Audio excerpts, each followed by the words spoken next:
যে লোকটা নামাজ পড়ানোর জন্য সে গোপালগঞ্জ থেকে এসেছে, এ লোকটার নামে আলেম হতে পারে, আল্লামা লেখা থাকতে পারে, লোকটার কার্যকলাপ এবং যাদেরকে সাপোর্ট করেছে এই লোকটা মুশরিক।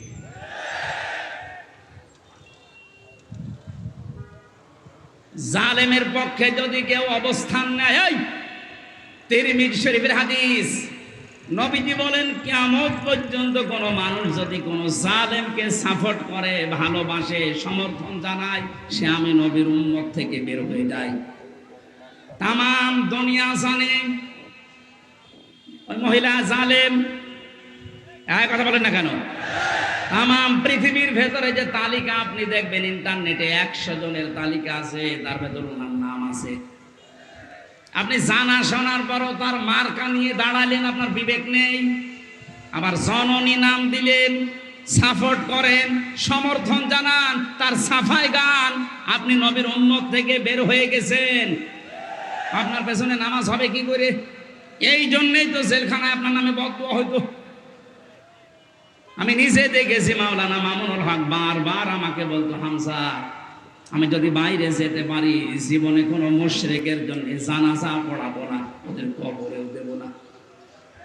বলতাম, ভাই আপনি এ বিষয়ে এত কড়াকড়ি কেন? বলে, হ্যাঁ আল্লাহর কোরআনের নিষেধ, মুশরিকদের জন্য ক্ষমা চাওয়া জায়েজ নেই। আপনি সরাসরি জালেমকে জননী বানিয়ে দিলেন, তার সাপোর্ট করেন, তার নৌকা নিয়ে আপনি ভোটে দাঁড়ান, আপনি তো বড় জালেম। কথা বলেন না কেন? কি করতেন আপনি নৌকা নিয়ে? পাশ করার পরে ওরা মদের বিরোধ পক্ষে আইন পাশ করতো, আপনিও সাপোর্ট দিতেন। তাহলে আল্লাহ যেটা নিষেধ করে ওটা কেউ যদি করতে চায় সে শিরিক করে, আর শিরিক যে করে সে মুশরিক হয়ে যায়। মুশরিকের জন্য দোয়া করা নবীর জন্যও জায়েজ নেই, ইমানদারের জন্যও জায়েজ নেই। যদিও এটা আপনার আত্মীয় হয়, আপনার নিজের এলাকার মানুষ বলে আপনি সাপোর্ট করবেন। কত ব্যথা কত ভাবে সাজে তুমি, তোমারই ফলে তায়ে ফিরবি। ফেরেশতা এসে চাই ধ্বংসের হুকুম, লৌহ মাখা মোহাম্মদ প্রাণে হাসরা। আল্লাহ ক্ষমা করো এ তায়েফবাসী,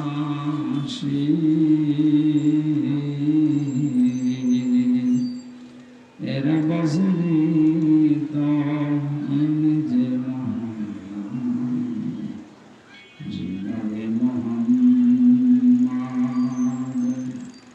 আলহামদুলিল্লাহ।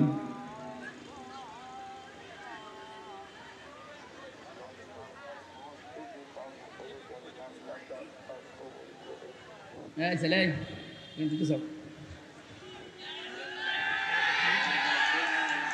আরো পিছন যান।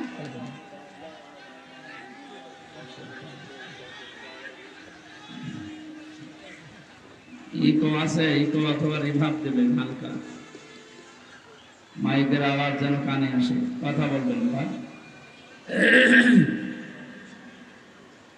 এখানে দাঁড়িয়ে আছে এরা কারা? এখানে বসতে বলুন।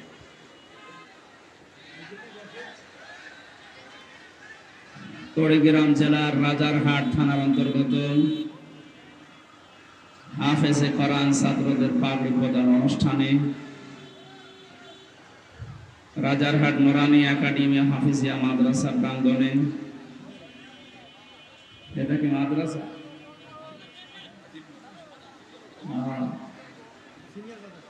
রাজারহাট সিনিয়র ফাজিল মাদ্রাসার ময়দানে তাফসীরুল কোরআন মাহফিলের স্বনামধন্য সভাপতি বিশিষ্ট আলেমে দ্বীন পীরজাদা আলহাজ মাওলানা হাবিবুল্লাহ সিদ্দিকী দামাত বারকাতুহুল আলিয়া, এতক্ষণ যারা আলোচনা রাখলেন আপনাদের এলাকার সন্তান মাওলানা সিরাজুল ইসলাম ফারুকী, মাওলানা খন্দকার রেজাউল ইসলাম, মঞ্চে বসা অন্যান্য উলামা ইকরাম, বসা আছেন বাংলাদেশের বিভিন্ন রাজনৈতিক দলের নেতৃবৃন্দ, রাজারহাট থানার সম্মানিত অফিসার ইনচার্জ জনাব মোস্তাফিজ সাহেব, সামনে বসা মুসলমান ভাইরা, পর্দার আড়ালের সম্মানিত মা এবং বোনেরা, প্রাণপ্রিয় কুড়িগ্রামবাসী, নত শিরে শুকরিয়া আদায় করছি মাবুদের, যিনি আমাদেরকে স্বাধীনতা দিয়েছেন। মানুষ পরাধীন থাকলে যে কি অবস্থা হয়, আজকে আসার সময় মাওলানা সিরাজ ভাই বলছিলেন এই অনুষ্ঠানটা করার আগে, আগস্টের 5 তারিখের আগে যে সমস্ত অনুষ্ঠানগুলো আমরা করেছি, পায়ের সোতা ছিঁড়ে গেছে। এক এক জায়গায় যাওয়া লাগলো 14 বার করে। আল্লাহর জমিনে আল্লাহর কোরআনের কথা মানুষ শুনবে, বলবে, যে মানুষগুলোর কাছে অনুমতি চাইতে যাওয়া লাগতো, ওদের লজ্জা করতো না? লজ্জা করবে কি? ওকে মানুষ নাকি?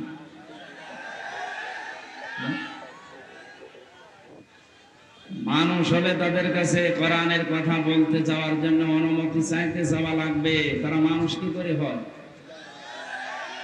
এটা তো শুধু মুসলমানদের জন্য আল্লাহ দেয়নি। হাযা বায়ানুল লিন্নাস হুদাল লিন্নাস, এই বায়ান, বক্তব্য পৃথিবীর মানুষের জন্য, সে যে ধর্মে বসবাস করতে পারে। সুতরাং এই বক্তব্যগুলো আল্লাহ দিয়েছেন তামাম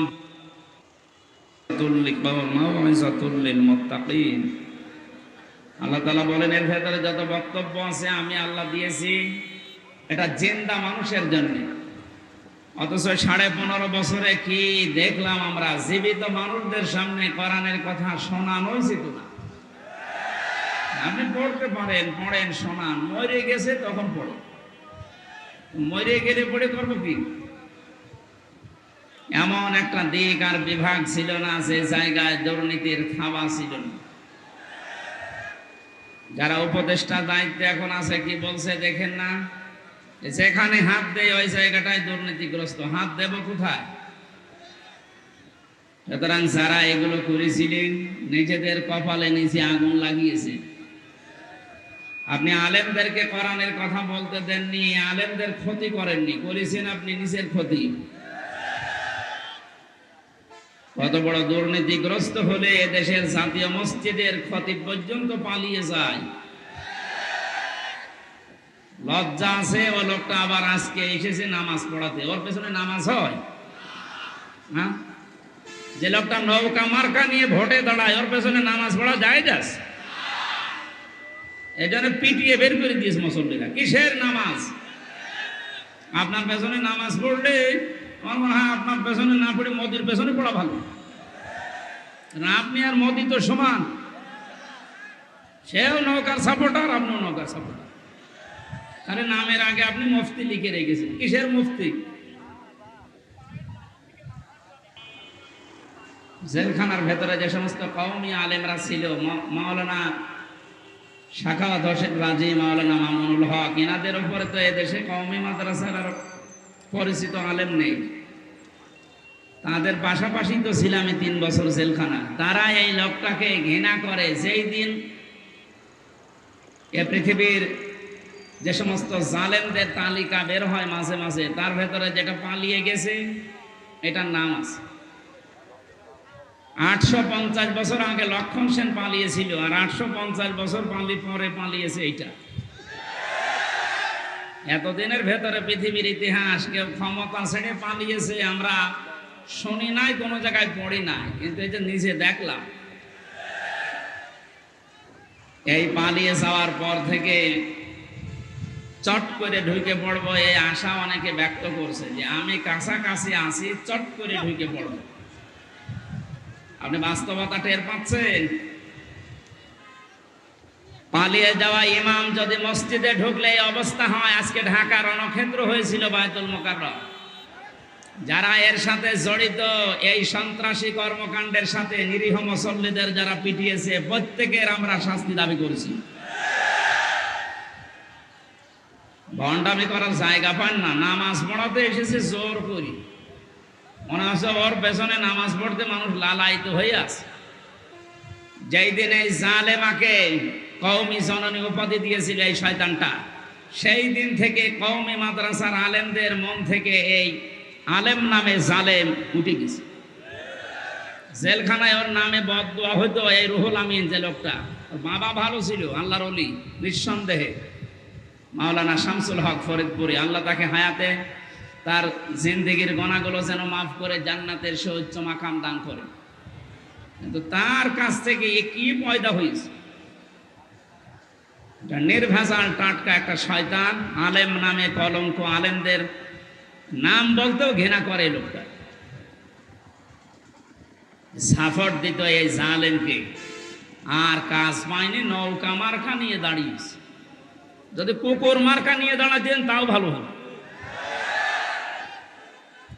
ইয়াজিদ যেমন গালি হয়ে গেছে এই পৃথিবীতে, আমার মনে হয় যে জালেম পালিয়েছে, ওর নামও এই পৃথিবীতে একটা গালি হয়ে যাবে ইনশাআল্লাহ। কারণ কত মানুষের চোখের পানি হা শব্দ লেগে আছে। জেলখানার বিভিন্ন তালা থেকে রাতের গভীরে যখন তাহাজ্জুদ পড়তে উঠতাম, এই যে বিডিআর ছাড়া আপনাদের এই কুড়িগ্রাম, লালমনিরহাট, পঞ্চগড় এই সমস্ত জায়গার বহু বিডিআর এখনো জেল খাটতেছে বিনা কারণে, কিচ্ছু জানে না।